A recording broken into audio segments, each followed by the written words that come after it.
नमस्कार विद्यार्थी मित्रांनो. नमस्कार. तर आज आपण रीती काळाचे प्रकार शिकणार आहोत. रीती काळामध्ये एकूण 3 प्रकार पडतात. ते कोणते कोणते? रीती वर्तमान काळ, रीती भूतकाळ आणि रीती. भविष्यकाळ. तर आपण सुरुवातीला रीती वर्तमान काळामधील 2 वाक्य बघूया. काय वाक्य आहेत? समर्थ दररोज फिरायला जात असतो. म्हणजे त्याला दररोज ती गोष्ट करायची सवय आहे, त्याचा असा अर्थ होतो. दुसरं वाक्य काय आहे?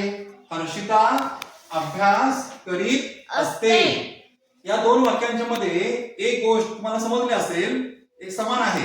कोणती आहे शेवटी? तर त्या वाक्यांचा शेवट कशात झालेला आहे? त असतो आणि इथं त असते. जर वाक्यांच्या शेवटी त असतो, त असते किंवा त असतात हे शब्द आले तर ते वाक्य असतं रीती वर्तमान काळामध्ये. समजलं? हो.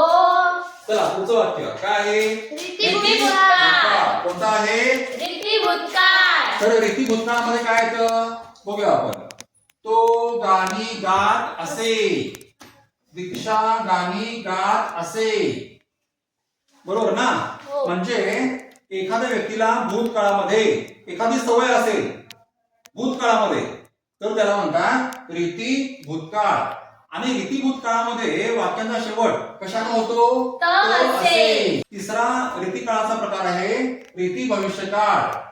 काय वाक्य आहे? ती रोज सराव करत जाईल. दुसरं वाक्य काय आहे? मी रोज व्यायाम करत जाईन. या दोन्ही वाक्यांच्या मध्ये तुम्हाला समान काय दिसतं? शेवटी त जाईन, त जाईन. म्हणजे भविष्य काळामध्ये आपल्याला एखादी सवय लागली असेल तर त्याला म्हणतात रीती भविष्यकाळ. समजलं? हो. आपण अजून अशी काही वाक्य बघूया. थँक्यू.